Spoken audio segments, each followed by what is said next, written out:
প্রত্যেকটা ভিডিওর পেছনে থাকে আলাদা আলাদা কাহিনী। তো আজকের ভিডিওর কাহিনী হচ্ছে মন খারাপ। আগের থেকে প্ল্যান করে রাখছি কত কিছু, আর আমার শখের যে মানুষটা সেইটা হচ্ছে সব নষ্ট করে দেওয়ার জন্য যথেষ্ট। আর আজকে হচ্ছে যাচ্ছিলাম বগুড়া আজিজুল হক কলেজে, আর কিছু পার্সোনাল কাজ ছিল, বাবারও পার্সোনাল কিছু কাজ ছিল, সাথে ছিল আপনাদের ভাইয়া। আমি যাচ্ছিলাম আমার কাজে, বাবা যাচ্ছিল বাবার ব্যবসায়িক কাজে, আর আমার আপনাদের ভাইয়া যাচ্ছিল তার জরুরি প্রয়োজনে।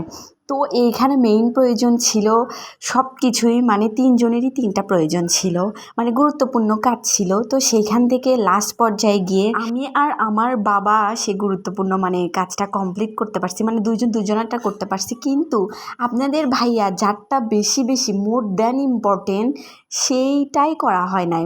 তার নাকি কি বলবো জানি না, তার মন কাজ করে নাই যাওয়ার জন্য, সে যায় নাই। যাই হোক, এখানে আমি আর বাবা একা একা চলে যাচ্ছিলাম। একা একা কোথায়, আমরা তো দুইজন, বাবা আর মেয়ে। বাবা মেয়ে থাকলে তো আর কিছুই লাগে না। আর আজকের চলার সাথী হচ্ছে আমরা দুইজন। তো প্ল্যান ছিল আপনাদের ভাইয়ের সঙ্গে আসার, যার কারণে বাবা অলরেডি আমাকে রেখে চলেও আসছিল। পরে যখন আপনাদের ভাইয়া গেল না, আমার মুডটা তো পুরাই অফ হয়ে গেছে। পরে আম্মু আবার বাবাকে ফোন দিয়ে বাবা মাঝ রাস্তা থেকে ব্যাক করে আমাকে নিয়ে আবার কলেজে গেছে, আমাকে কলেজে নামাই দিছে। আর মাঝে মাঝে মনে হয় যে আমি এতটাই বড় হয়ে গেছি যে এখন একা একা পথ চলতে শিখে গেছি। আর কলেজে যাওয়ার পর তো অনেক একা একা লাগতেছিল, পরিচিত মুখ খুঁজতেছিলাম যেন কারো সঙ্গে দেখা হয়ে যায়।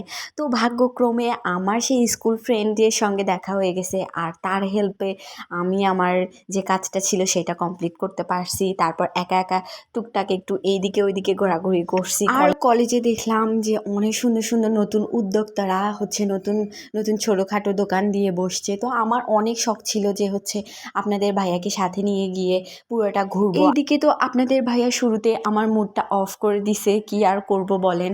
তো একা একা যতটুকু পারছি, পরে বাসে চড়ে আবার চলে আসছি, যেহেতু বাবার অনেক দেরি হবে আসতে, যার কারণে আমি একা একাই চলে আসছি। আর বাসায় ব্যাক করার পর আমার ভাই বলতেছিল যে আপু গাছে আম আছে, চলো আম পারি। তো ওই গাছে চড়ে আম পাড়তেছিল, আর আমি সেটারই ভিডিও ক্লিপ নিয়ে রাখতেছিলাম। যেহেতু আমি ভিডিও করি, তো সব কিছু করার আগে আমার ছোটো ভাই দৌড়ে আসবে, আমাকে বলবে যে আপু এইটা করব, তুমি কি ভিডিও করবা কিনা।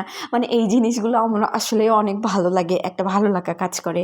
তো তারপর ওই বাড়ির পেছন সাইডে একটা আম গাছে চড়ছে, আবার সামন সাইডে একটা আম গাছ ছিল সেটাতে উঠছে। আমি তো বারবার ভয় করতেছিলাম আর বারণ করতেছিলাম। যাই হোক, সে তো আর বারণ শোনার মানুষ না, অনেক দুষ্টু প্রকৃতির একটা ভাই আমার এইটা, আর অনেক শখের একটা ভাই। এই চিকেন ফ্রাইটা আমার ভাইয়ের একটু বেশি পছন্দ। তো সেইটাই সন্ধ্যাবেলা আমরা বসে বসে খাচ্ছিলাম। আম্মু এখানে ইউটিউব দেখে নতুন রেসিপি শেয়ার করতেছিল, আর যেইটার ভিডিও ক্লিপ নিয়ে রাখছি আমি এখানে একটু। আর আজকের ভিডিওটা এখানে শেষ করতেছি, দেখা হবে নেক্সট ভিডিওতে। Till then tata, bye bye, আল্লাহ হাফিজ, বাই।